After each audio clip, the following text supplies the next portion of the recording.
Here's Charlie. Hello, and again, it's Charlie Vascellaro's Baseball Emporium, and today is March 5th, Sunday. What is this? Anyway, it's Sunday, March 5th, and we're out in Arizona for spring. It's Sunday. When you're in Arizona, the days don't matter. You're it's spring training. You're on half a vacation, half a workload. Tell us about that. Well, you're right, Ralph, and we're gonna treat this conversation as a podcast postcard from Arizona to the rest of the baseball fans around the country and world, wherever they might be listening. Oh, we've done this for the last couple of weeks about Arizona, and you've had a particularly busy week this week. Tell us about it, if you would. Well, we've had multiple highlights this week, and yesterday was a big day for us. And Kevin O'Malley, my co-author and the illustrator of our At the Ballpark book, which we've talked about on this show before. You know about the book for kids that we made. Absolutely, a terrific effort. Go ahead. Yesterday, what happened was just what we've always wanted to have happen. We want somebody to buy a bunch of books and give them away to the kids at the ballpark, and that's exactly what they did. And with an interesting format, rather than having the kids just have this book handed to them when they came in the ballpark, they put us at a table and let us give them away. And so we got to meet everybody who got a copy of our book face to face, which was nice. And some of the kids wanted us to, during spring training baseball, there's an obsession with autographs. Everybody wants to get autographs. So the kids wanted our autographs. I don't think I signed my autograph so many times in one day as I did yesterday, ever. Nice. Good feeling because as you say, spring training is a place to get autographs. If ever an autograph needed to be gotten, it was at the Nines, a conference of baseball mavens that you presented paper at and got to meet Arnold Haino. Yes. How cool. I interviewed the gentleman about a year or so ago, and one of the highlights of what I do, great book when I was a kid, A Day at the Bleachers, about Willie's catch. And not just about the catch, but about what was going on, his life and times. I would say A Day in the Bleachers is Arnold Haino's seminal work for sure. And he can't walk or talk or go anywhere without somebody referencing it. There was, of course, we're out here for spring training, and there's other presentations being made about the history of the Giants, the New York and San Francisco Giants' presence here in Arizona. And when the other presenters at the conference talk on this topic, inevitably they cite Arnold's work while they're talking. They make mention of his depictions and accounts of that most memorable day in baseball history.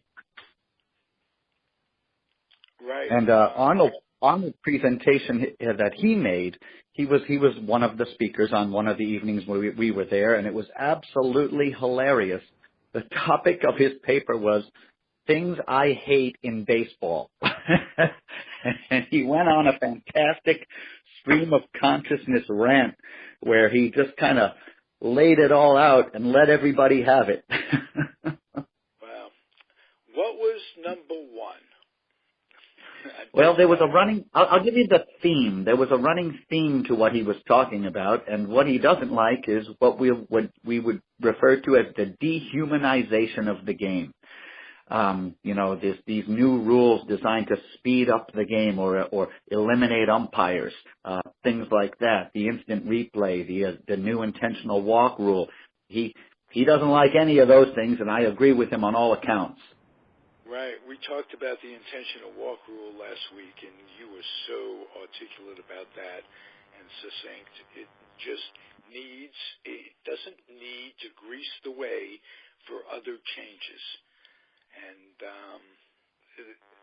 besides, it's a bad idea to change it for reasons we talked about. Did he say anything he's happy with? I mean, I know that. Happiness wasn't really part of the topic. Okay, I mean, it did. I think his love for the game. On the other side, some of the new ballparks are incredibly wonderful. Yes, of course. And I think inherent in what he had to say was that, yes, his unabashed affinity for the game is still evident. He still loves the things we all love about the game. He was using his platform to it was a very comic kind of rant. It was almost like a stand-up routine on the absurdities, the modern absurdities that surround the game. But right. I think we all kind of agree. The organization, how it got started, what it's about. Yeah, Nine is a group that gets together. It's a bunch of writers, researchers, a lot of academics. This was their 24th annual conference, and there was a guy named Bill Kerwin who's not with us anymore. He founded the organization a while back. Bill was an expat living in Canada, and he was up in Alberta, which was kind of cold and snowy through this time of year, and he was looking for a reason to get out of town, and he created the conference, which has been alternately held in Phoenix and Tucson over the years. And it just kind of picked up steam and snowballed, and I'd say there was about 100 or more people participating in the conference, and almost most everyone was an actual participant. If you were in the audience listening to papers, at some point it was your turn to deliver one. But there are some people who just come to watch, and we always have new members, younger guys. We're just like baseball itself. We're trying to get a younger crowd into the Nine conference, and so we saw some younger guys make their first presentations, and it's hopefully they'll continue to come back. And one of the best things I think about Nine is seeing your old friends again. It's everyone comes out of hibernation, and we come from all points in the country and meet out here in Arizona and get sunburned together and drink beer together and watch a game or two. And my favorite thing is just seeing everybody's face. How cool. Is the group like Sabre? Is it along the same lines?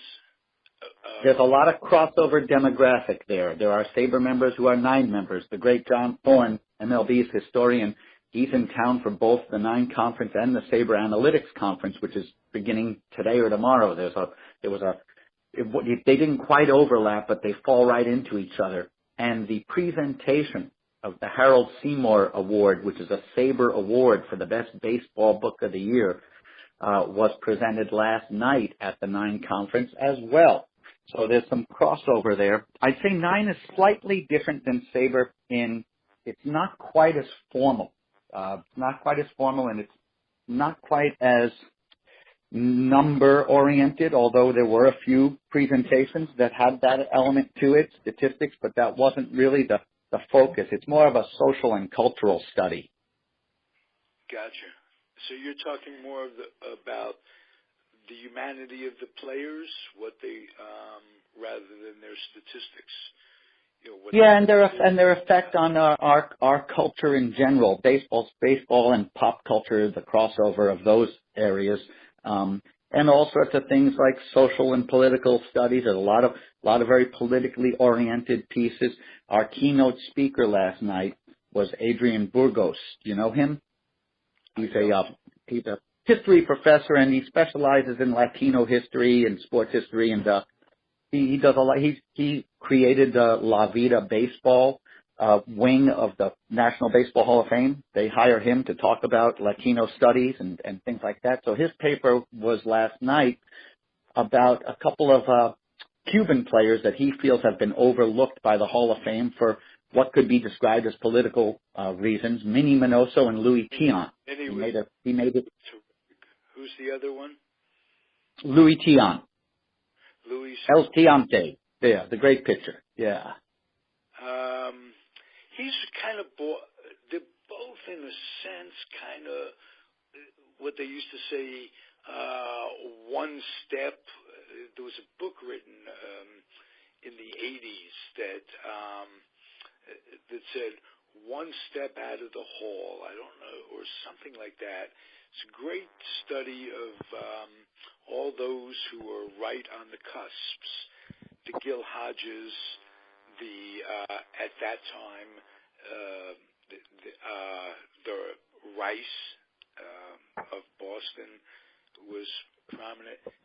Minnie was right in that category, but it didn't get into the social aspects of. It just got in more into numbers. I think things have changed, and Minnie's thing is, look what he overcame in terms of having to come to another country, adjust to the culture, what an attitude he had. He was not only Latino, but he was a black Latino. Oh yeah, you're touching on all the things that Adrian was touching on, and that's, I think, was his point, that this guy was probably a borderline Hall of Famer, but when you take into consideration the social context of what he was dealing with and accomplishing, that should put him over the edge. Now, also, he used new statistical analytics to reinterpret, Minoso's statistics and his numbers, and he crunched his numbers and made a very convincing case with regards to on-base percentage and OPS stats that weren't used so much when he was playing, but that show what kind of player he was. And he was very dominant for a stretch from 1951 to 61. He was as good as anybody, actually, in the game during that period, is what he showed us. Those were the days when I was growing up as a kid, a baseball fan, from 51 to yesterday, as a matter of fact. But and Minnie was just terrific. And he was the first black player in Chicago, which people don't think of him in that way. Ernie Banks is commonly cited as the first black player in Chicago. Of course, you got the Cubs and the White Sox, but Minoso preceded Banks by 4 seasons. And he was Cuban, but he was also black, and this was something that was talked about even in Cuba. There is a distinction there between the white Cubans and the black Cubans, and there was discrimination involved. Borgo told a story about the president of the country being black and not allowed to go to a golf club that was exclusive to whites at some point. So those were some of the things. And I think of Bobby Avila on the same field, maybe in a spring training game with Minnie Minoso, and the idea that Minnie Minoso would get any more prejudice than Bobby Avila, a light-skinned is absolutely, when you think about it as a human being, so preposterous that we had to go through this in the 1940s and 50s, and still going through it on one level or another. It's just, it makes so little sense to me that just as the political situation that we're in makes little sense to me, and wouldn't make much sense to my grandfather if he could come back and our ancestors would see what we've done. They'd be doing some backflips, I'll tell you. Well, I think that's the whole reason why we have to kind of have these discussions and keep revisiting these issues, hopefully, so we don't continue to make the same mistakes, although I haven't seen that stop yet. Right. It's just, you wonder, do people ever go back and say, well, this didn't work, and that didn't work, so let's do it again. 30 times. Ad nauseum, we'll do it again.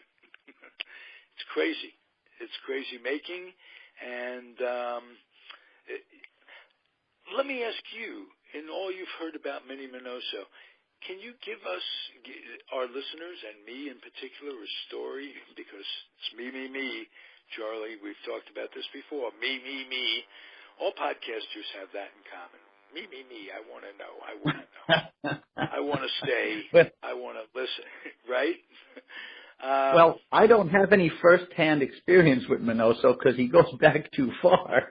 So, right. What do they talk about with Minnie that's a good story that would make us either laugh or cry? Yeah, anecdotally like that, I'm afraid I don't have enough. I know that, Bill Veeck and Minoso's relationship, of course, is part of, baseball's, social history, and the history of race in baseball, revolves around those two guys. I will say that Minoso was one of a good handful of black players who were on the Indians early on. And, Veeck had, as many as 8 black players on his team when some teams still had none. Minoso had to deal with discrimination on both fronts as a black Cuban in Cuba and as a black Cuban in America. Roberto Clemente was a subject of this talk as well because of his place in baseball history as the preeminent Latino player. Burgos was making the case that the bar had been raised so high that when they compare other Latino players, they end up getting stuck comparing them to Clemente. And Clemente also dealt with the racial issues as a black Puerto Rican and as a black player in America. And in the talk last night, he said that Clemente referred to himself that he was the double N word. He said he got it from both directions. He got it in Puerto Rico and he got it back in the States as well. And I think that analogy can be drawn to Minoso, of course. Right. But right here in our country, we're divided too from the south to the north. So there's that same cultural divide, if you will, for ball player, for blacks in today's day and age. It's crazy. What is baseball doing to increase the number of blacks? African Americans, the rate of African Americans playing in the big leagues has fallen off recently, and what is baseball? Yeah, it's a topic for discussion and concern, and I don't know that there's actually any clear solution to that, or if baseball truly views it as an issue or not. I think when you look at the reasons for it, which we discuss periodically, and one of the big ones being that as the international spectrum has opened up, you have less African American players, but substantially more Latino players. And one of the reasons is that's a business decision. That's exactly what I was going to say. Yep. It's a money issue. Well, always is. Go back to Wayne Unger, an esteemed podcaster on this very network, who always says in life, whatever it is, follow the money.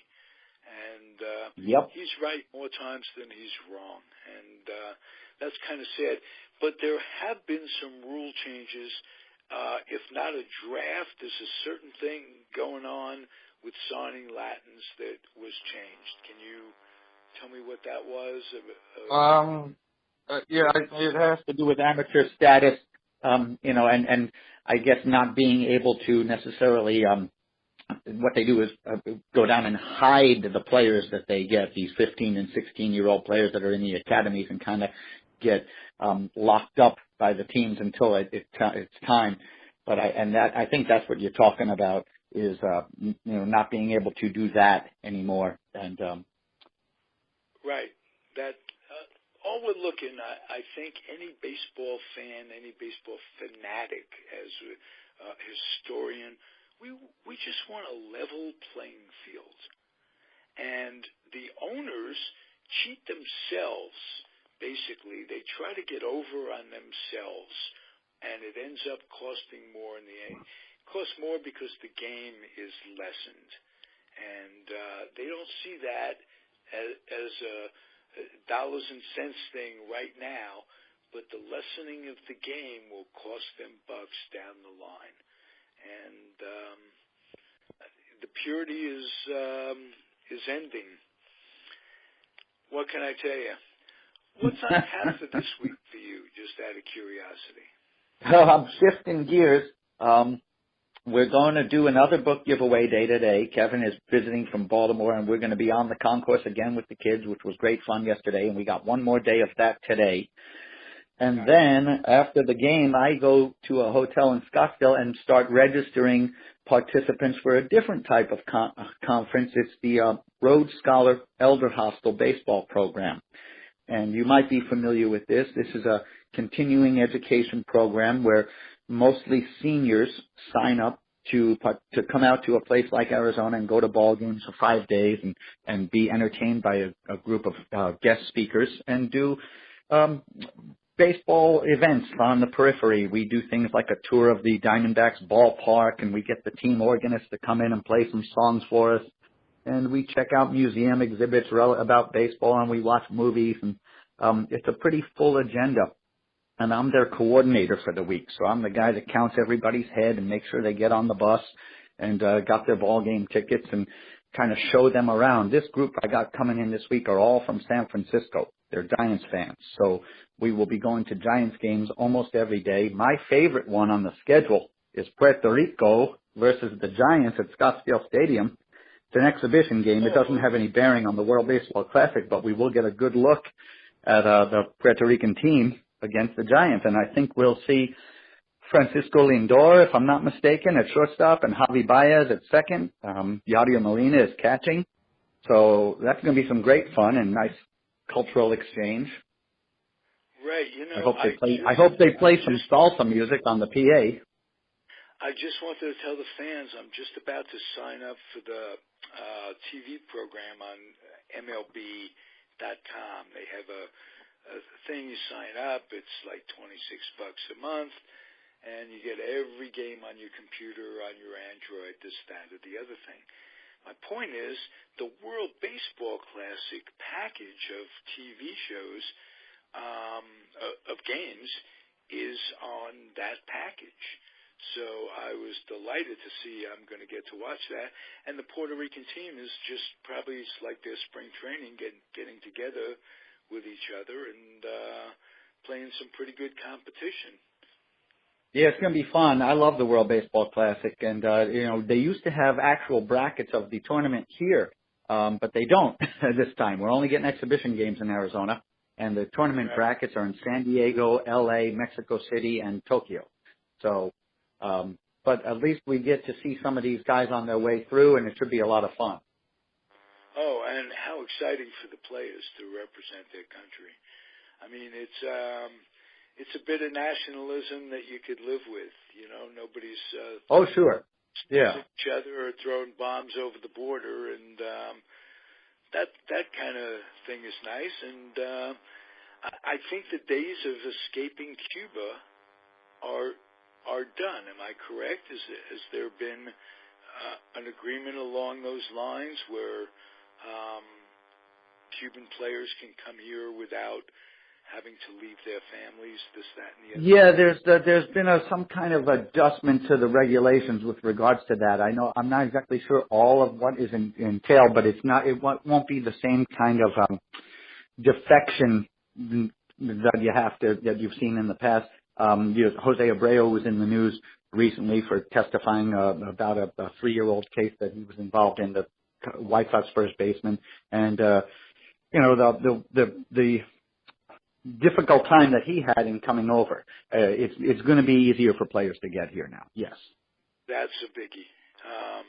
Again, keeping the playing field level and watching after these kids. You know, the boat rides that these guys make over here, or were making over here, I don't know if any ball players were killed along the way. We may never know if exactly. You know, the guys try to escape. They're not telling everybody. They're not putting it in the paper, tweeting it. Nope. So who may have been lost? Yes, there's a point to that. That's for sure. So right. I'd like to see. Yeah. Talk to tweeting for 1 second. Is this something new in the Nine and Saber? Are they getting into tweeting as well?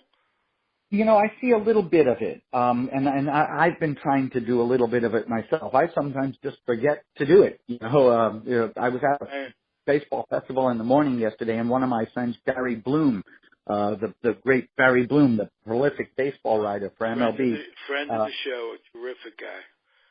Yeah, so now he's the president of the Arizona Sabre chapter, and he was at a table, he had a booth at this baseball festival, and he informed me that the chapter had changed its name and now honors Roland Heeman, our other friend. So he had a picture of Roland and a sign that he wanted to hold up talking about the Sabre chapter, and I took a picture of him holding this photo of Roland Heeman that tells about the story of the chapter being renamed. And as soon as I took the picture, Barry asked me, he goes, make sure you tweet that right now. And he gave me a couple of things, and he put at Boomski and at Heeman chapter, and he told me how to tag this tweet and make sure I blasted it right up. And I'm not completely familiar with that process. I do a little bit of it, but I did it. I sat right down next to him, and as soon as I took the picture, I tweeted it, and I added the tags that he wanted me to add, and and away we go. Count to the show, and I should be using it more and getting the word out a little bit more. But I guess it becomes habitual to get onto it, just as it's been habitual with Facebook. With Facebook, you have your friends that you're comfortable in seeing every day, and it's hard to get off Facebook to go to Twitter, or whatever they call it. I'm a dinosaur, Charlie. What can I tell you? Well, yeah, I'm not far behind you, but I understand. I will say I'm going to have to cut it a little bit short today because we've got to get down to the ballpark again. So it's a travel day as well. I got to move from where I'm staying today to another location, so I got a little packing I got to get done this morning too. Well, I'll throw a little music in and fill out the time. How about that? All right, Ralph. It's been a pleasure again. I'll get down to editing. I'm an editing guy. Paste, copy. Oh, wait, I'm dyslexic. It's copy and paste. That's what my problem is. But I'm trying to do better, Charlie. That's all. Well, one program at a time. We'll check in again next week. This is always fun. I love your enthusiasm for the game, and you're an additive to Comfortably Zoned, the podcast radio network that's a lot of baseball. Other things too, but a lot of good baseball.